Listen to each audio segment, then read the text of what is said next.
Hello again, everyone, and welcome back to our course in college algebra. Dr. Tom McNamara here, continuing to explore the synthetic division algorithm in our work with polynomials here. So in our previous video, we introduced the synthetic division algorithm, showed you how it works. Here I wanted to do some additional examples that looked at a couple of cases that we hadn't seen before.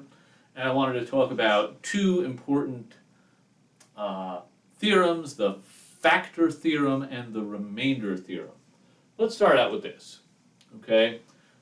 Just like in arithmetic, there are many ways to indicate we should be doing a division, okay? So in arithmetic, 64 divided by 8. Well, that's equivalent to 64 over 8, right? We have the kind of division notation here with the division symbol. We also have the fraction notation. A fraction is indicating the quantity in the numerator is being divided by the quantity in the denominator. So we got that situation here. So we're doing a division with polynomials here. Polynomial up top, polynomial downstairs. And whenever your polynomial is linear, okay, if you have a linear divisor,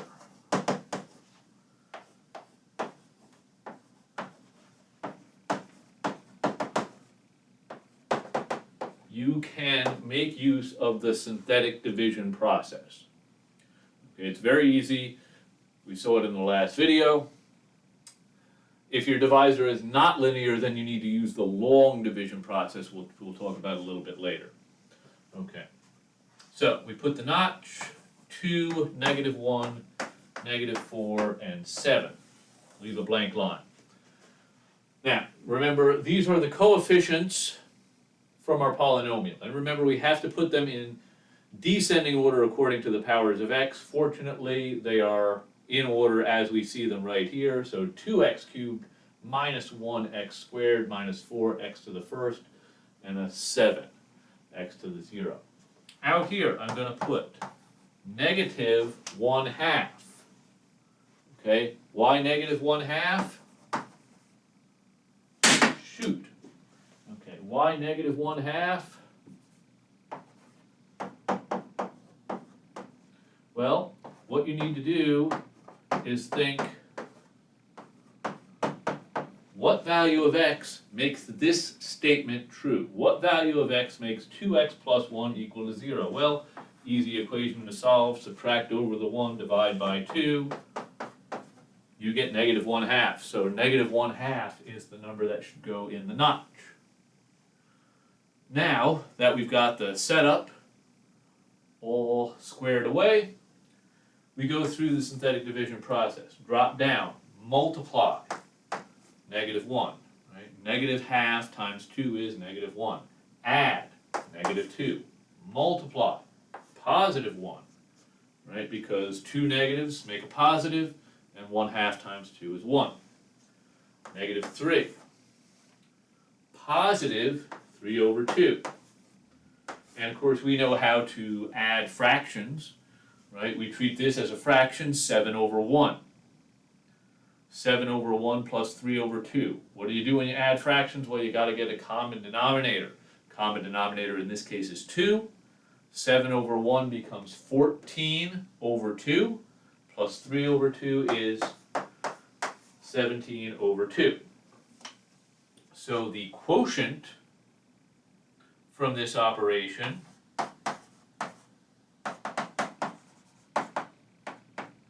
is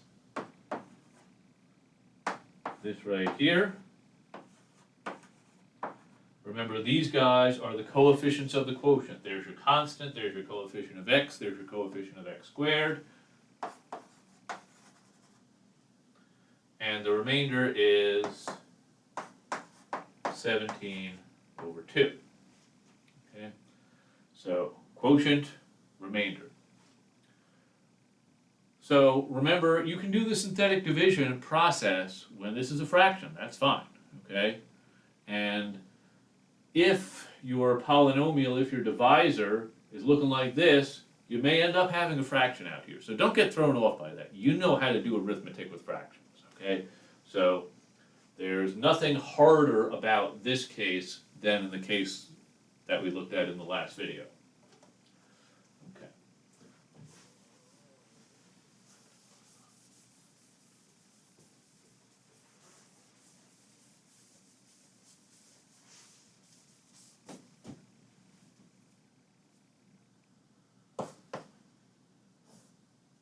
I did mention two other things.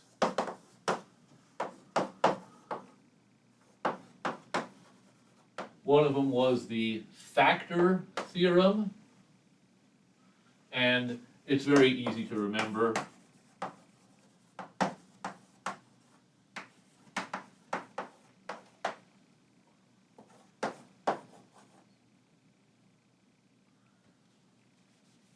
If your remainder is 0,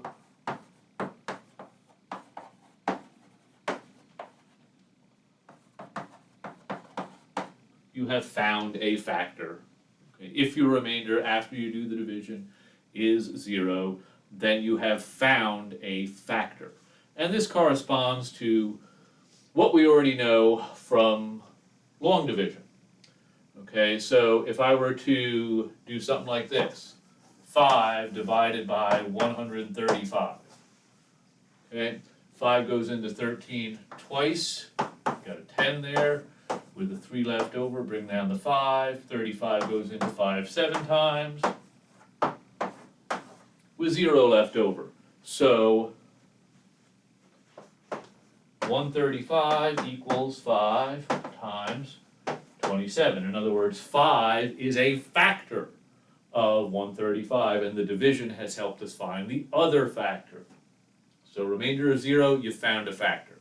It works the same way with polynomials.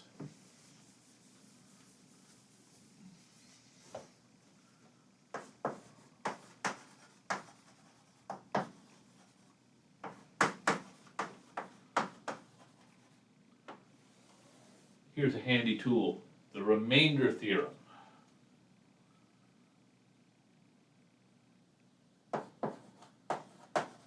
It says the remainder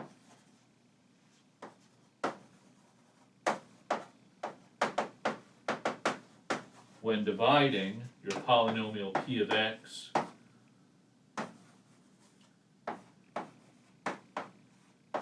by this thing, you got a polynomial p of x. If we divide that by x minus c, the remainder that we get from that division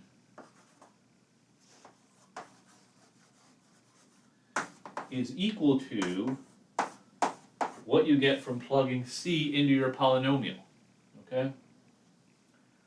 So that's kind of a useful little fact. Let's go and do an exploration of that.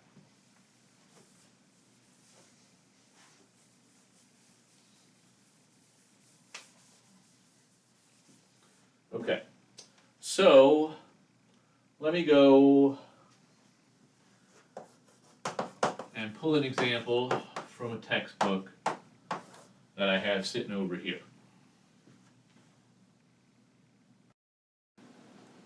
Okay, so I've got a nice one right here. Let's ask ourselves this question. Is x minus 2 a factor of this polynomial p of x?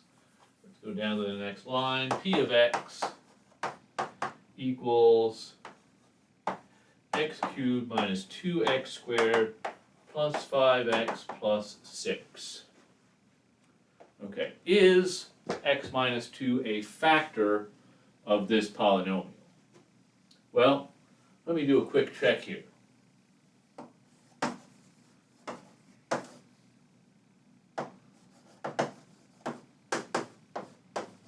We'll evaluate p of 2. Now, we know how function notation works, right? We replace x with 2 on this side, that means we have to replace x with 2 on the other side. Okay, so p of 2 would be 2 power 3 minus 2 times 2 power 2 plus 5 times 2 plus 6. And we get 16. Okay, so I can tell by that calculation that x minus 2 is not a factor of this polynomial because the remainder theorem says that p of 2 is equivalent to the remainder I would get if I did the division. And this is saying the remainder is 16. Now I know for me to have a factor I should have remainder 0. If you don't believe me, check this out, right? Put a 2 in the notch, because if you're dividing by x minus 2, then you need to put the x value that makes your divisor 0 right here. So it's going to be a 2. And then we have a 1, negative 2, 5, 6. Run through your synthetic division process. 1, 2, 0, 0, 5, 10, 16. Right? There's your remainder. Exact same thing that we got from over there. Okay, so a very handy tool. In fact, you could even use synthetic division to evaluate a polynomial function.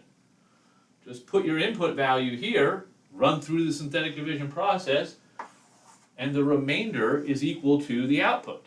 So you don't have to deal with powers or anything like that. It's just multiply, add, multiply, add, multiply, add.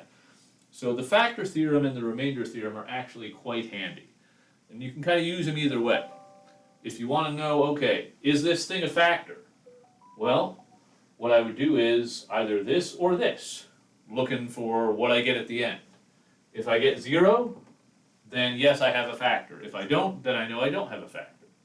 Okay, so another example of synthetic division and a couple of useful theorems about division.